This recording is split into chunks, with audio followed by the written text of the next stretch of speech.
নমস্কার সকলকে, চলে এসেছি আবার একটি নতুন রেসিপি নিয়ে। দেখে বুঝতেই পারছো কী বানাবো, ফিশ ফ্রাই বানাবো।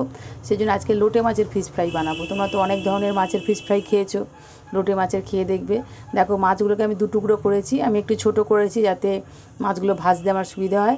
2 টুকরো করে কাঁচি দিয়ে মাঝখান দিয়ে কেটে তারপরে কাঁচি দিয়ে দেখো মাছের কাঁটাগুলোটা, পুরো কাঁটাটাই আমি কিন্তু বার করে নিচ্ছি। কাঁটাটা সাবধানে বার করে নেবে। মাছটা খুবই নরম, আমার কোনো অসুবিধা হবে না। শুধু কাঁচিটা একটু ঠিকঠাক নেবে। আমার কাঁচিটাতে একটু অসুবিধা হচ্ছিলো, ছোট হয়ে গেছিলো কাঁচিটা একটু তোমরা বড় দেখে নেবে, তাহলে কোনো সমস্যা হবে না। এইভাবে সব কাঁটাগুলোকে ছাড়িয়ে নেব। এই দেখো, দেখতেই পাচ্ছ মাছটা এত নরম, কোনো অসুবিধাই হয় না। একটু স্লিপ কাটছে, যাক আস্তে আস্তে করে কেটে নেবে। হাতে কাঁটাটা বাঁধবে, অসুবিধা হবে না, বুঝতেই পারবে কোনটা কাঁটা, তুমি কাটতে পারবে। 2 সাইডটা কাটবে আর মাঝখান দিয়ে কাটবে, হয়ে যাবে। দেখো, এবারে আমি নিয়ে নিলাম কিছু মশলা। এখানে আদা রসুনের পেস্ট নিয়েছি। তোমরা এখানে ধনেপাতা কাঁচা লঙ্কা বাটা দিতে পারো, তাতে আরও ফ্লেভারটা খুব ভালো হবে। আমার কাছে ছিল না তাই আমি দিইনি। আর নুন, হলুদ, এখানে গুঁড়ো লঙ্কা নিয়েছি। লেবুর বদলে আমি ভিনিগার দিলাম, আর দিলাম টমেটো সস, আর দিয়ে দেবো একটু গোলমরিচ গুঁড়ো গোলমরিচই দেবে। আমি একটু থেতো করে দিচ্ছি আর কি। দিয়ে এটাকে ভালো করে ম্যারিনেট করে আধা ঘন্টা মতো রেখে দেবো। আধা ঘন্টা মতো রেখে দিয়ে তারপরে আমি এটাকে কোট করব। দেখো, ভালো করে মশলাটা মাখাচ্ছি। এই দেখো, মাখিয়ে রেখে দিয়েছিলাম। এবারে আমি একটা ডিম নিচ্ছি। তোমাদের ডিমটা যতটা প্রয়োজন হবে নেবে, ফিলে বুঝে তোমরা নেবে। তা আমি একটা নিয়েছি, তারপরে পরে আমি আবার ইউজ করেছি। আর এখানে আমি বিস্কুটের গুঁড়ো নিয়েছি। বিস্কুটের গুঁড়োটা আমি আজকে মিক্সিতে করিনি, আজকে আমি বেলুন চাকিতে করেছি। কারণ মিক্সিতে করলে গুঁড়োটা একদম ফাইন হয়ে যায় না, তাতে একটু ক্রাঞ্চি ভাবটা থাকে না। সেই জন্য আজকে আমি বেলুন চাকিতে করেছি। বেলুন চাকিতেও কিন্তু বিস্কুটের গুঁড়ো করা যায়, কোনো অসুবিধা হয় না।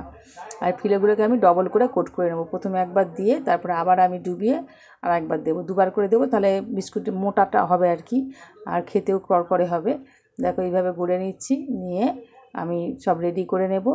আর বিস্কুটের গুঁড়োটা সবসময় চেষ্টা করবে একটু ক্রাঞ্চি ভাব থাকে। যদি কেনা বিস্কুটের গুঁড়ো অসুবিধা নেই, আর বাড়ির ঘরোয়া বিস্কুট হলে মিষ্টি ছাড়া বিস্কুটগুলো নেবে, sugar free biscuit, toast biscuit, এগুলোতে ভালো হয়। আর আমি যারা কিনে করো অসুবিধা নেই, কেনা পাওয়া যায়। আমি অবশ্য বাড়িতেই গুঁড়ো করে নিই, কেনা আমি খুব একটা ইউজ করিনি। আমি বেশিরভাগ বাড়িতেই বিস্কুট গুঁড়ো করে নিই। মিক্সিতে নেই, কিন্তু মিক্সিটা প্রচণ্ড ফাইন হয়ে যায়, ওই জন্য আজকে আর মিক্সিতে করিনি, আজকে বেলুন চাকিতেই করেছি। চলো, ফিলেগুলো এইভাবে সব রেডি করে নিই। এইগুলো তোমরা এইভাবে রেডি করে একটা কন্টেনারের মধ্যে কিছুদিন রেখেও দিতে পারো, 1 সপ্তাহ মতো রেখে দিও, কিন্তু খেতে পারো যখন ইচ্ছা হবে, ভেজে খেলে কোনো অসুবিধা নেই। এই দেখো, রেডি হয়ে গেছে। আরও কতগুলো আমি রেডি করছি, ততক্ষণে আমি গ্যাসটা জ্বালিয়ে দিই। সাদা তেল দিয়েছি, এবার তোমরা চাইলে আরও বেশি করে তেল দিতে পারো। আমি মোটামুটি একটা করে ভাজবো বলে সেই অনুপাতে তেল দিয়েছি। বেশি তেল দিয়ে লাভ নেই, এটা বিস্কুটের গুঁড়ো করে তেলটা নষ্ট হয়ে যায়। আর এখানে খেয়াল রাখবে, আঁচটা একটু কিন্তু মিডিয়াম টু লোতে রাখবে। কারণ বেশি আঁচ হলে, দেখো আমি প্রথমে তেলটা গরম হয়ে গেছে বলে আমার এটা বেশি লাল হয়ে গেছে। আঁচটা খেয়াল রাখতে হবে, কারণ যেহেতু বিস্কুটের গুঁড়ো খুব তাড়াতাড়ি ভাজা হয়ে যায়, বুঝতেই পারছো। আর তাহলে মাছটা ভিতরে কাঁচা থেকে যাবে, সেই জন্য আঁচটা কম আঁচ করে ভাজতে হবে। আমি একটা করেই ভাজছি। এবার যে তেল আমি মোটামুটি দিয়েছি, ওই জন্য একটা করেই ভাজবো। ঘরোয়া খাবার একটা করে ভাজলে কোনো অসুবিধা নেই। আর এগুলো তো ব্যাপক পরিমাণে হয় না, এইভাবে করাই বেটার। বেকার তেল নষ্ট করে কী লাভ, সেই জন্য আমি ডুবো তেলেই ভাজছি। দেখো, চলো এক করে সব আমি এগুলো ভেজে নেব। এগুলো তোমরা এবার যে কোনো কাসুন্দির সাথে খেতে সবথেকে বেস্ট লাগে।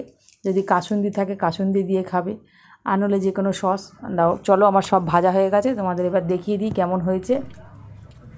দেখো কেমন দেখতে হয়েছে বলো। আর ক্রাঞ্চিনেসটা দেখো, দেখাচ্ছি।